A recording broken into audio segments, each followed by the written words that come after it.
Yep. Black Power, brothers and sisters, as always, giving honor to the Creator, giving honor to the ancestors. My sister, Chief of Staff, Brother Harris Abdul of the Street Law Soldiers, my father, my in-laws, my subscribers, followers, and listeners, and family, those present and those that have moved to the ancestral realm. But primarily today, those who are fighting for the liberation and salvation of our black nation. What I want to show you today, this is a picture of supposedly of the real photo of Abraham Lincoln. And it kind of makes me wonder, because during the Lincoln administration, there were a lot of whites were calling him, Abraham Africanus, the first black president, Abraham Lincoln, the nigger, all types of different names and connotations that were connected with melanin.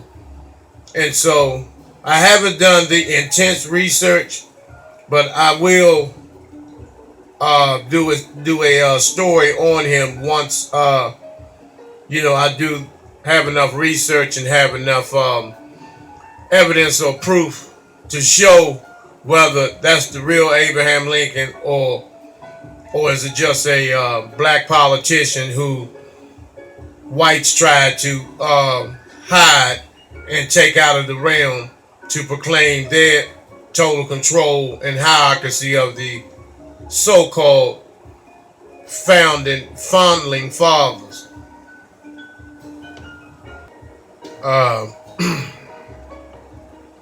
Because if you really look at it, it's not too much of a difference between the Abraham Lincoln, whichever one is the real Abraham Lincoln. The Abraham Lincoln that we have been trained to believe that they have painted millions of paintings of in the 1800s. And they are known for hiding things anyway, so, we'll find out. And we'll find out very soon once my research is completed. Okay, so I want to talk about this case here. This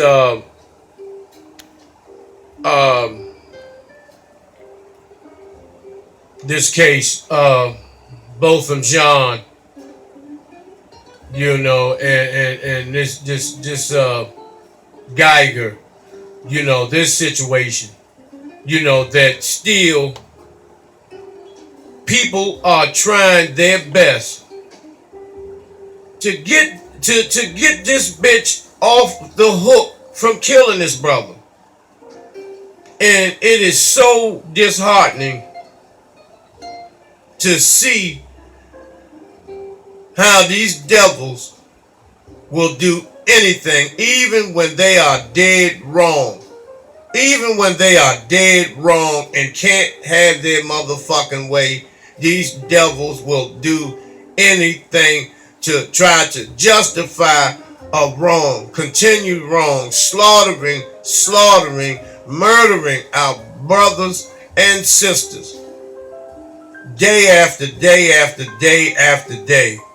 When will this shit end? When will this shit end? When will the black man stand straight up and begin to fight back, whether it costs him his life or not? Because a lot of you black men that talk all this gangster shit, you motherfuckers are scared to death of this motherfucking white man. And they are doing their best to try to get this white bitch off the hook. And let me just explain something, how painful it is. And I'm talking to those who have children. How painful it is to raise a baby from birth, teach the baby how to walk, the first potty train, the first day of daycare, the first day of pre-K, the first day of regular elementary school, graduating from elementary, being proud, loving your child,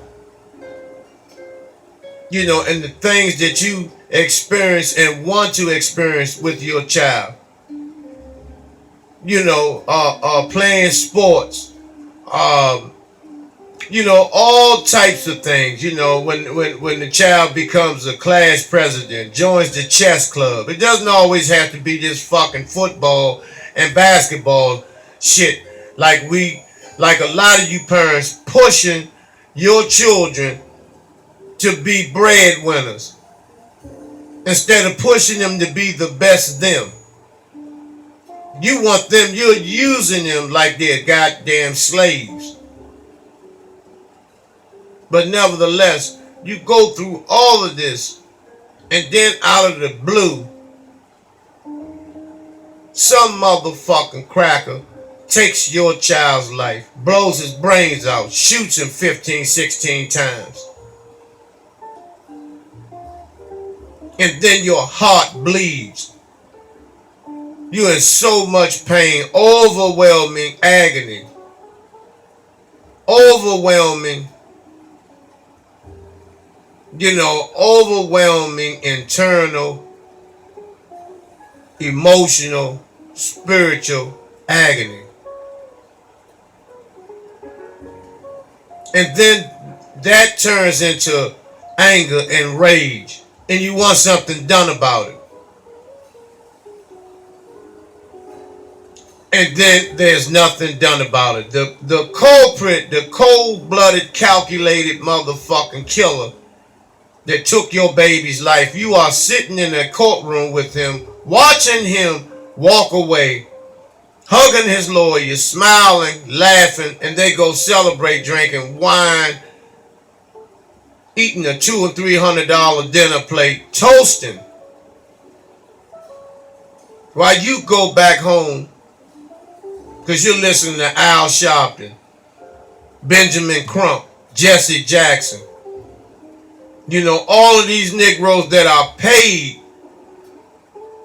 they are paid by white supremacy to tame your anger and rage and keep you and your family under control with the lie of letting the law prevail. That big fucking lie.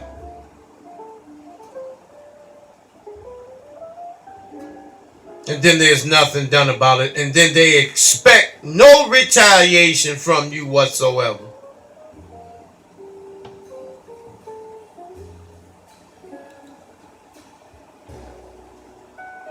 And I get sick of you niggas. You black niggas. You black niggas who are paid to talk this bullshit and defend these goddamn devils. Niggas. Defending these goddamn devils when they're wrong, like you will get it, like they will not do that to you. And I get sick of you buckwheat motherfucking Farina out, you motherfucking bougie, bojangling motherfucking boot licking, butt licking motherfucking buck dancing ass, jigaboo motherfucking bed wench and house niggas that'll get up in front of the media for the approval of the devil and sit there and stand there and defend this motherfucking white bitch. They always say this bullshit about there'll be an investigation and this and that and this, and all that is protocol and prolonging the process of setting up a motherfucking acquittal. And you niggas, you bojangling niggas are a part of that shit. Look at this motherfucking nigga. He opened his motherfucking Uncle Tom motherfucking cotton picking motherfucking mouth and defending this motherfucking white bitch. Defending this white bitch.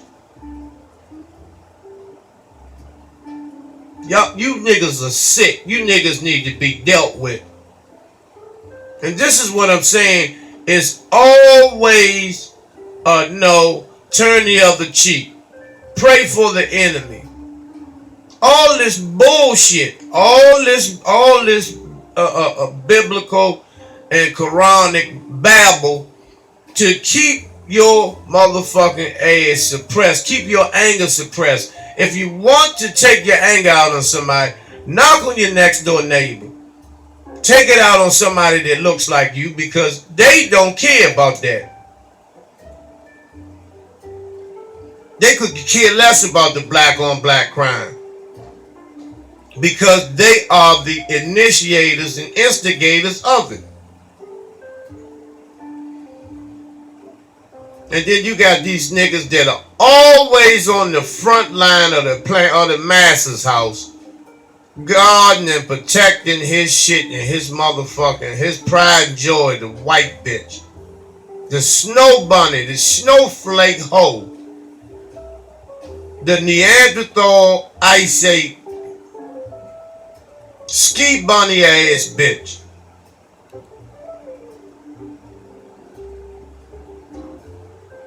You know, and then you niggas, you know, made a issue trying to say some ridiculous motherfucking shit about Bill Cosby made his first phone call from the penitentiary. You know, like that shit is so motherfucking, you know, like that shit is cute. Like that shit is cool. While the black community sits back and let these crackers kill Bill Cosby. Because he said some things back in the 90s that didn't sit right with black folks. It didn't sit right with me either. But how many things have you said? How many things have you said that weren't you know, productive to black liberation? Because we all have done it. That's how you get on this side. Because at one time you were on the other side. You believed in the cracker.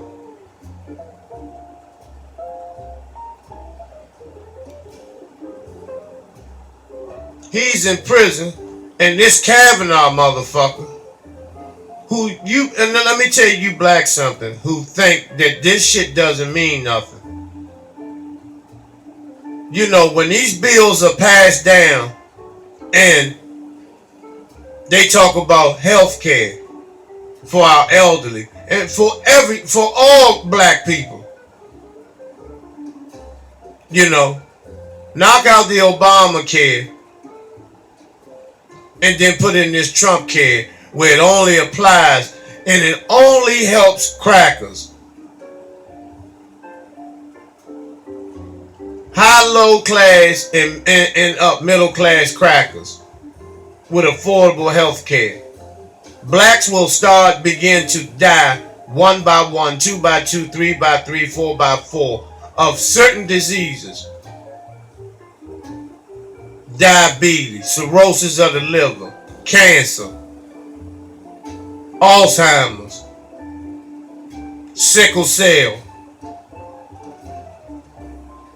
You know, and now people not being able to afford Trump health care, Trump care, whatever you want to call that shit.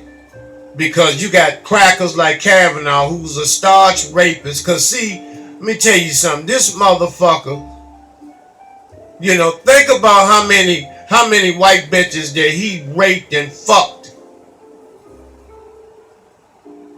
You know, unconsensual.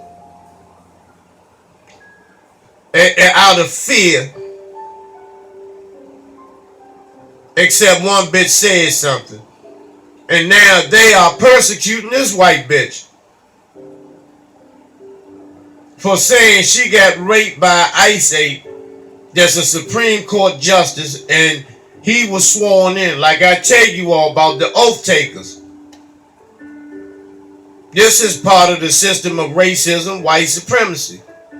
The oath takers, these motherfuckers take these oaths. It's just not for the profession. It's for to uphold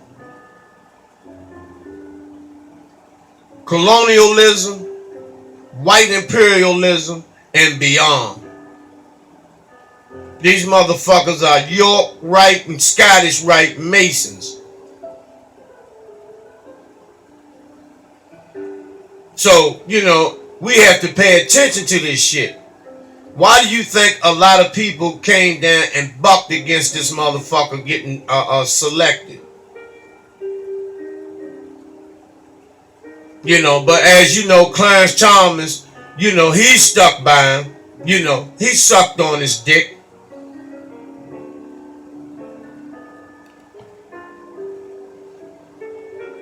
To swear this faggot in the oath takers. Here he is with his Neanderthal cave family.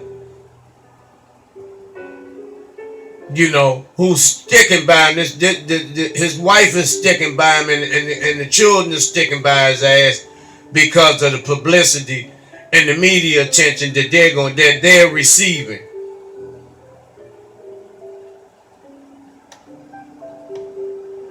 All this shit is just a show, and it's part of a process of annihilating people of color on the planet. You have to wake up. See, this devil here has the power. At any given time, he can wake up and feel bad, and next thing you know, it's World War III. And he doesn't give a fuck about killing himself, because he will blow this motherfucker up before he breaks bread with the black man and woman. Now I don't know what part of this shit you house niggas don't understand. I don't know why y'all don't get this shit. I really don't. Colin Kaepernick, who is a symbol of what white supremacy will do to you if you stand up and be black.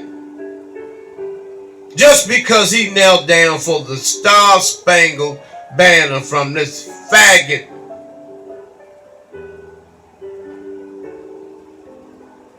about the War of 1812, where this cracker had slaves, he writes the Star-Spangled Banner. And this brother is kneeling because he is sick of police terrorism. He's sick of the black community being under fucking surveillance and patrol like it's fucking Iraq or Afghanistan. He is sick of seeing brothers and sisters at the traffic lights begging for food. He's sick of seeing the abortion rate so high. And so he took one knee. And look what they've done to him. Snatched his career from him. And made a lot of you niggas turned on him. A lot of you niggas turned on him. And even though Shannon Sharp has a white bitch at home, he did go on Ray Lewis's ass. Because Ray Lewis, the house nigga, you should have, that's the same shit Joe Louis did to Muhammad Ali. Well, I think he should be proud to be an American and go ahead and fight in this white man's war. Because so even though we still slaves, we can still fight and please the white man. That's our master. That's the type of mentality Ray Lewis, Joe Louis, and other motherfuckers have had and have when they are confronted. George Foreman the same way. George Foreman is the same way. When he went over there in Africa, where it had his German Shepherd dog, which is symbolic of apartheid, of what those white crackers did with those German Shepherds to our brothers and sisters and ancestors over there in South Africa during apartheid in the 60s, 70s, and 80s. They used German Shepherds to chew little babies up. And so when he come off there with the U.S. flag, you know, with a farmer's outfit on, looking like goddamn Jed Clampett with the motherfucking German Shepherd, that's when they put the, that's when that Botham lady, you know, put that energy around him and had Ali beat his motherfucking ass. Beat his big country ass. So Colin Kaepernick, you know, has been symbolic of when you buck against white supremacy, this is what happens.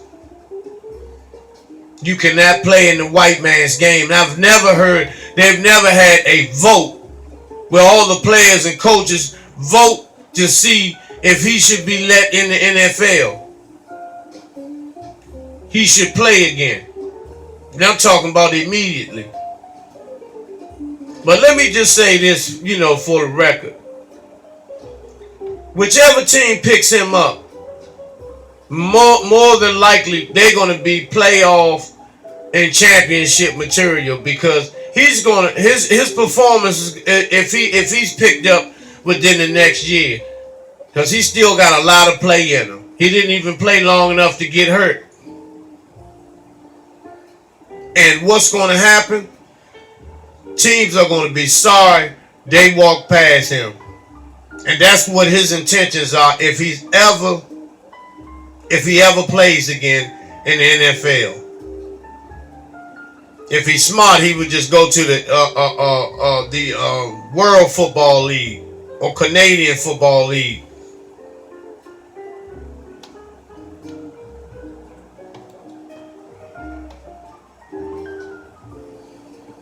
Let's talk about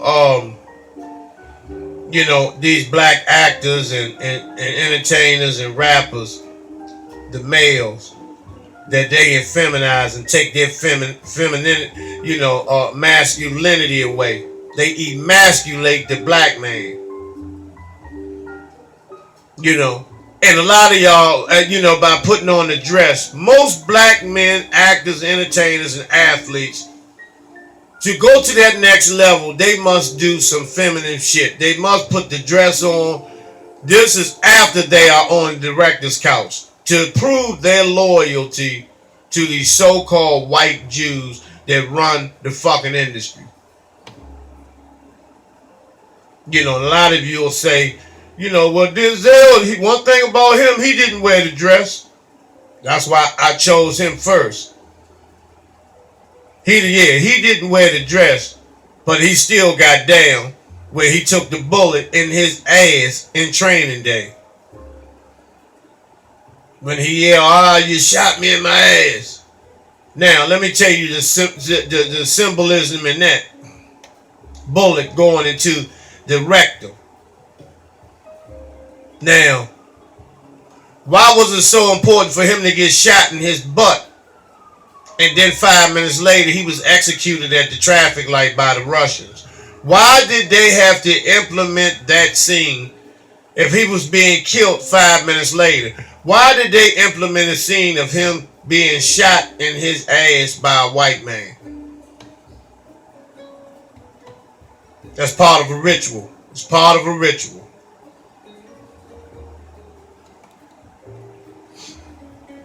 You know, they all have done it. Just about all of them have done it. And the more, this is R. Kelly with his skirt on. This is CeeLo. This is how he got on The Voice. CeeLo's put on wedding dresses. You know, where he has a leather dress on now. with a woman's hat, with his fat tits, cleavage and shit showing. See, they got to do this, in order for you to maintain, to continue eating and living in that big motherfucking house. You're gonna have to follow protocol. You gotta follow ritual, or you will be replaced. And what these crackers will say they can get niggas like you a dime a dozen that are hungry for bread, that will do anything. And so they go along. And that's how he got on The Voice. He sounds like a woman when he sings.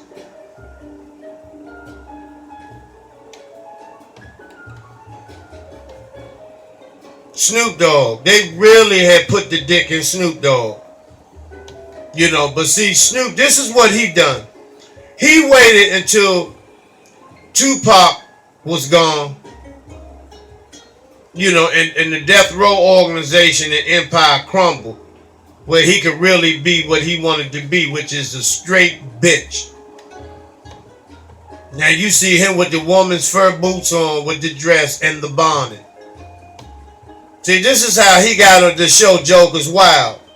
And see, they take what they call some of the so-called hardest gangster rappers, and they emasculate them before the world. And so the white man will dangle all your gangsters before you and have them in dresses. And this is what I'm saying. This is after the director's couch. And Snoop was into porno real heavy. And now in case you don't know, the men that play in the porno movies that have sex with the women, they are also in the gay movie industry, and they have sex with men too. Don't get it twisted.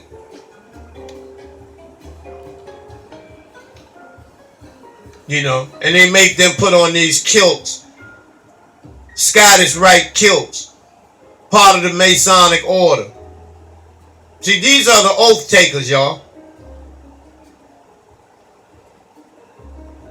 And Snoop is all the way in.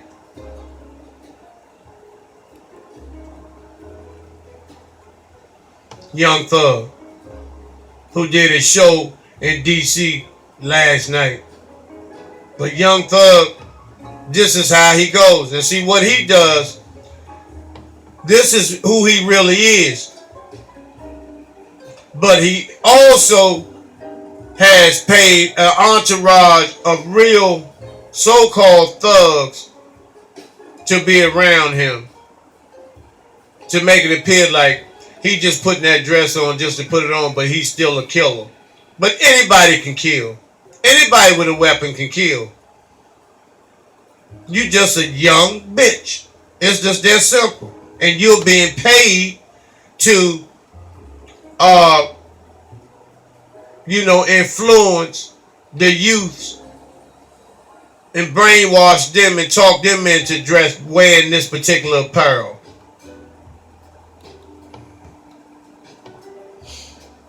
Wesley Snipes, who played in Blade. But here he is a gay Blade. See, this is what they do to our action heroes, to our strong alpha male figures on the silver screen. They take them and they emasculate them. And they go through this just so they can continue to have movie deals.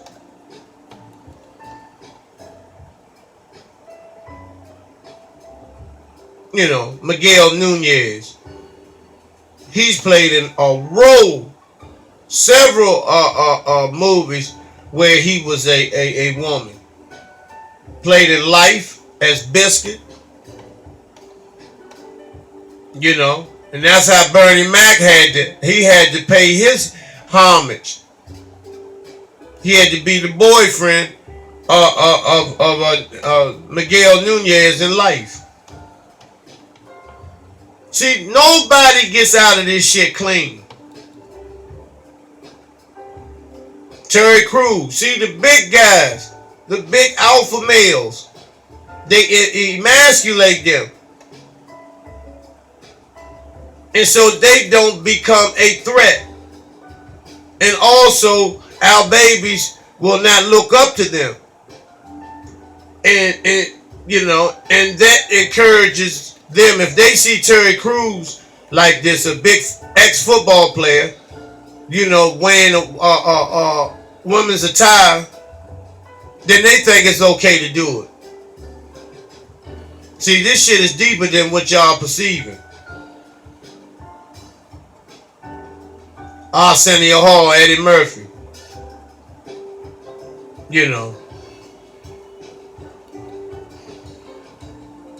Chris Tucker. This is who really started it, Flip Wilson.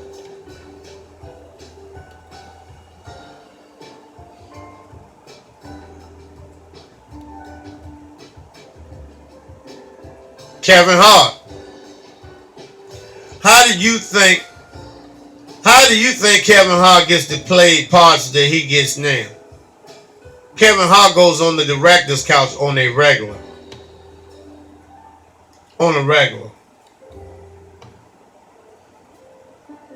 Tyler Perry, who is a woman, wants to be a woman badder than anything. Ving Rhames. See, the big gangster, Animal. See, they take some of our hardest heroes of the silver screen, black heroes.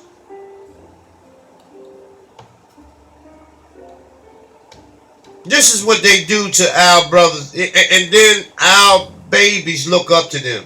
Now, check this out. What do you think